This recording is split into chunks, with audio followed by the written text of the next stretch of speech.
I ghosted my cheating wife after hearing her call me a loser and sleeping with a close friend. I'm a 57-year-old man, and I have been married to Lucy, the love of my life, for 26 years. We were college friends, knowing each other for a decade before finally tying the knot. Those 10 years were spent as 2 years of friendship, a year of me pursuing her, and 7 years dating, during which we even managed long-distance stretches while living in different cities for work. Our relationship had withstood time and distance. She wasn't just my wife or the mother of my children. She was my best friend, someone who knew me inside out. That's why her betrayal cut so deep. It all started a week ago at our college reunion. Every year, our college holds a reunion for the classes that graduated 35 years ago, and this year, it was our class's turn to celebrate. Lucy and I were excited. We were one of the few college couples who had not only stayed together but also built a strong marriage.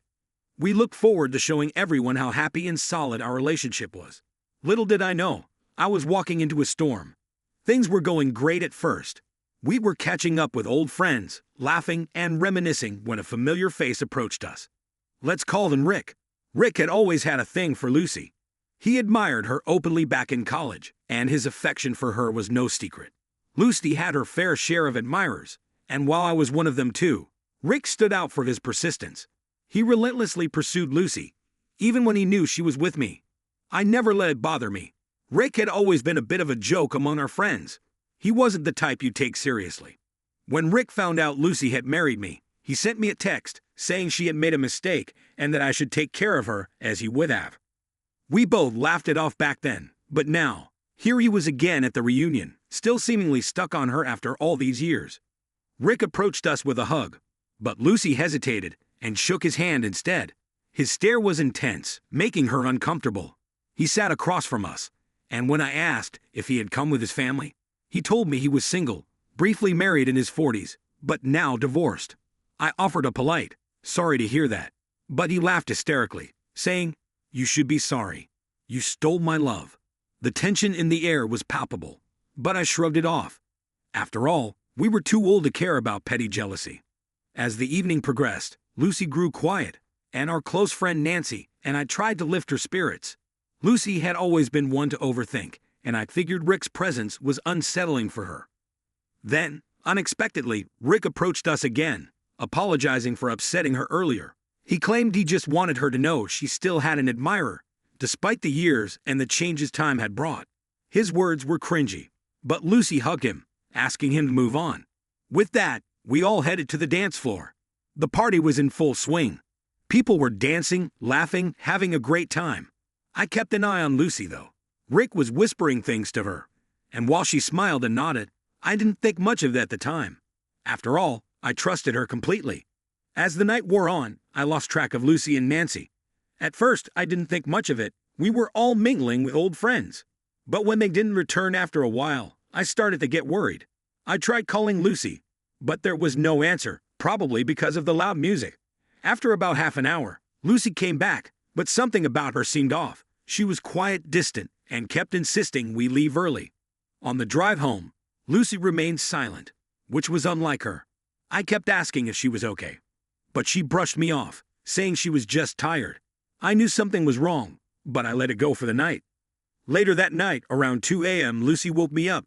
She was in tears, her head resting on my chest. I asked her what was wrong, but she couldn't speak. She just cried. I held her, trying to comfort her, until finally she confessed she had cheated on me with Rick. I was speechless, frozen. My mind raced, replaying the events of the night. The last time I had seen her, she had been with Rick and Nancy, laughing and dancing. But now, it all made sense. Rick's smug grin when she returned, her sudden change in behavior. She had fallen for Rick's empty flattery and allowed him to get close to her, even though she knew what was at stake. Lucy tried to explain, saying Rick had praised her, telling her she was the most extraordinary woman he had ever met. She admitted she had let his compliments get to her. They had gone for a walk, and one thing led to another. I didn't know how to react. I just lay there, numb, as she begged for my forgiveness, holding on to me as if her life depended on it. But I knew something had shattered between us, something that couldn't be fixed. This wasn't just infidelity. It was betrayal from someone I had trusted with my heart for nearly 3 decades. After Lucy fell asleep, I lay awake going over everything in my head. I couldn't pretend everything was okay. The next morning, I ghosted her. I couldn't bring myself to face her or the life we had built together, knowing it had all been destroyed in one night. I went to see a lawyer the following day and began the process of ending our marriage. The hardest part was telling our kids. They couldn't believe their mother had done something like this, and explaining it to them felt like ripping my heart out all over again. But I knew I couldn't stay with Lucy after what she had done. Since then, Lucy has tried to reach out to me, but I've kept my distance. I've told her that we're done, that there's no going back. She's begged for another chance, but I know there's no way I can rebuild the trust she destroyed. As for Rick, he had the audacity to message me, asking if I was planning to divorce Lucy, and if so, could he have her? I blocked him without responding. He wasn't worth my anger. He was never the real issue. Lucy was. She was the one I loved, the one who betrayed me. I'm still trying to figure out how to move on. Divorce is never easy, especially when you've been together for as long as we have. But I know one thing for sure. I can't stay with someone who hurt me the way Lucy did. I'll never trust her again. And without trust, there's no future for us. It's been a few months since I ghosted Lucy, and I've started the long process of rebuilding my life. I moved out of our house and got an apartment in the city. The separation was rough, but it felt necessary. Every corner of our home reminded me of what we had and what she threw away. I've kept contact with our kids to a minimum during this time. Not because I don't love them, but because I needed space to heal. It wasn't fair to them, I know. They're old enough to understand that marriages fall apart, but the betrayal still shocked them. Our eldest, a 24-year-old who just started her own career, took it especially hard. She idolized our marriage, saw it as something to aspire to, and I think Lucy's actions broke a bit of her faith in relationships. Lucy, on the other hand, has been relentless. She's texted, called, even showed up at my office. Every time, it's the same thing. I'm sorry. I made a mistake. I'll do anything to make this right. But there's nothing she can say that will undo the damage. I can't unhear the things she said about me behind my back, and I certainly can't unsee the image of her with Rick. Speaking of Rick, he tried reaching out one last time. After I blocked him on social media and ignored his texts, he showed up at a bar I frequent. He made a smug comment about how Lucy had always been out of my league and how I should have seen this coming. I didn't rise to the bait. I simply walked away. That was the last time I saw him. I'm still struggling with how this all happened. Lucy and I weren't perfect, but I never thought we were broken. Looking back, I can see that maybe we had drifted apart without realizing it. Maybe she felt lonely or unappreciated, but none of that excuses what she did. A marriage is built on communication, and if she had felt any of those things, we could have worked on it. Instead, she turned to someone else. Someone who clearly didn't respect our marriage or me. I've started therapy to try and work through everything. My therapist has helped me understand that the betrayal wasn't about me being a loser or failing as a husband. It was about Lucy's inability to confront her own dissatisfaction and communicate her needs. That's been hard to accept because part of me still feels like I wasn't enough for her. I've also reconnected with old friends, people I had lost touch with over the years, while building my career and raising our family. It's been refreshing to have their support, to be reminded that I'm not defined by my failed marriage or by Lucy's actions.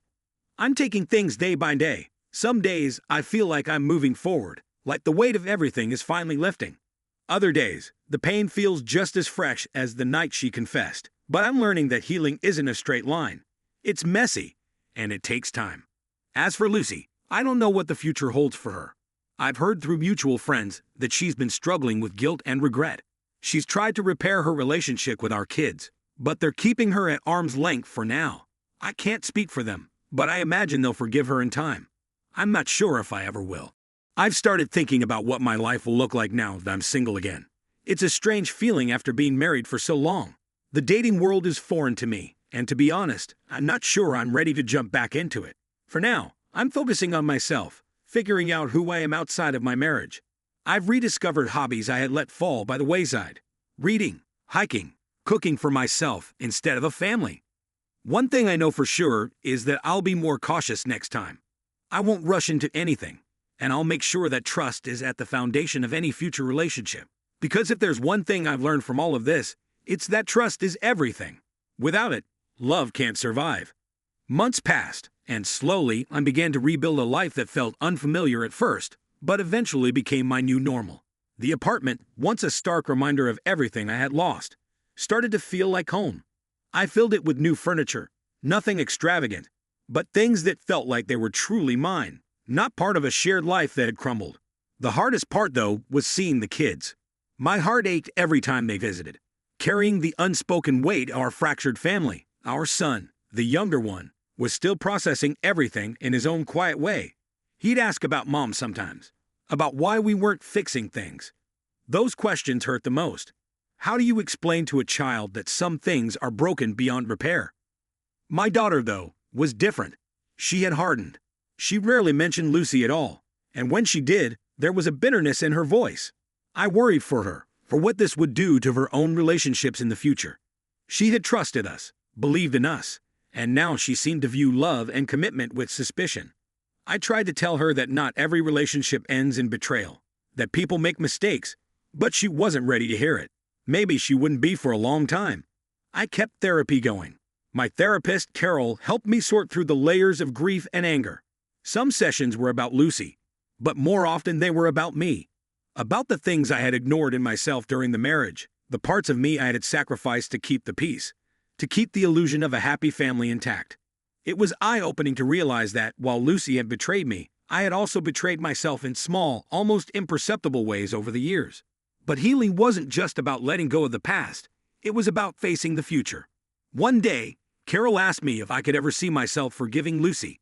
I had thought about that question a lot, but never really answered it. Did forgiveness mean letting her back into my life? Or was it something more personal, a way to free myself from the anger that still boiled beneath the surface? I don't know, I told her. Maybe one day. But not now. The truth was, forgiveness felt like something that might come with time. Or maybe it wouldn't. Either way, I wasn't going to rush it. I had to focus on my own healing first. As the months passed, Lucy's attempts to reach out grew less frequent.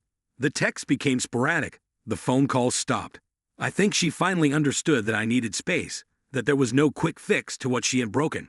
I heard from mutual friends that she was seeing a therapist herself, working through her own guilt and regret. I hoped it was true, not for my sake, but for hers. She needed to face what she had done, to confront the choices that led us to this place. And then, one day, out of the blue, I got a text from her. Can we talk? No pressure. I just want to see how you're doing. I stared at the message for a long time.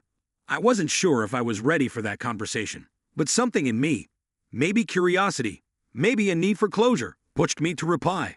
Okay. When?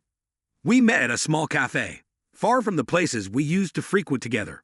It was neutral ground, a place with no memories attached. When I walked in, I saw her sitting at a corner table, looking nervous, fidgeting with her hands. She looked different, older somehow, like the weight of what happened had taken a toll on her. Hey, she said softly when I sat down. Hey. There was a long silence, one that felt heavy with all the things left unsaid. Finally, she broke it.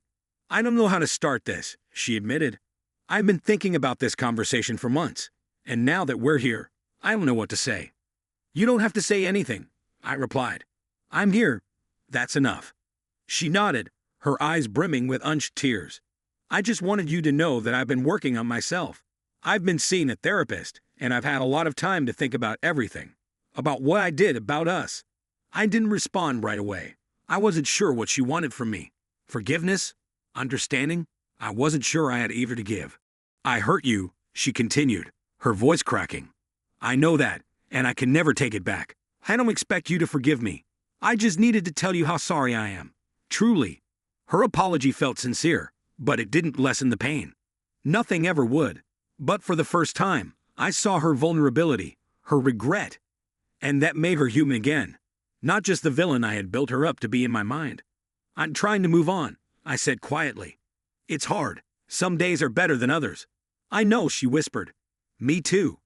We sat there for a while, sipping coffee, exchanging a few more words. It wasn't the kind of dramatic reconciliation you see in movies. There were no grand gestures, no promises of starting over. It was simply two people, once connected by love, now separated by choices, trying to find some semblance of peace. When we parted ways that day, I felt lighter, Not because everything was suddenly okay, but because I had finally faced her, and in doing so, I had faced the part of me that was still holding on to the hurt. I don't know if I'll ever forgive her fully, but I know I'm no longer defined by what happened. I've started to live for myself again. The future still feels uncertain, but for the first time in a long time, it feels like mine. In the weeks following that meeting with Lucy, my life gradually began to settle into a new routine.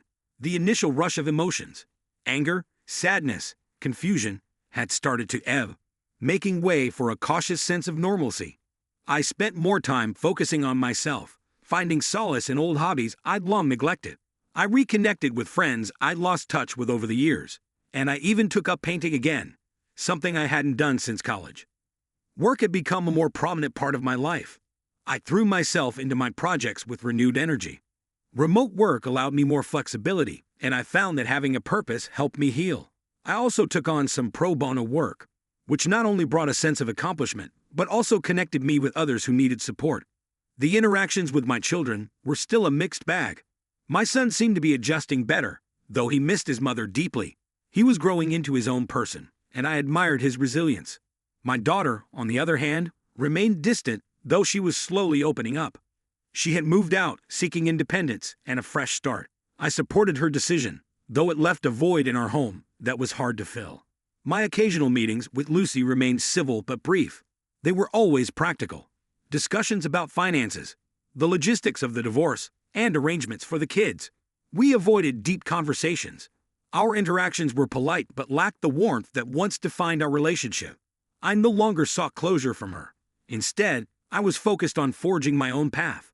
One day, a few months after our last meeting, I received an unexpected message from an old college friend, Janet. She'd heard about my divorce through the grapevine and wanted to catch up.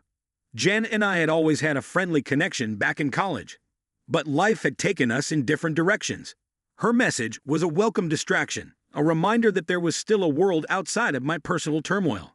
We met for coffee, and our conversation flowed easily, much like it used to. Janet was kind, empathetic, and genuinely interested in how I was doing. She shared updates about her life, her family, and her work. It was refreshing to engage in a conversation that didn't revolve around past mistakes or regrets. We talked about our experiences, our travels, and our dreams for the future. As our friendship rekindled, I began to realize that I was ready to open my heart again, albeit cautiously. Janet was understanding, and our connection grew deeper. There was no rush, no pressure, just a natural progression of getting to know each other again. She had her own set of experiences and wisdom, and her presence was a reminder that life still held possibilities for new beginnings.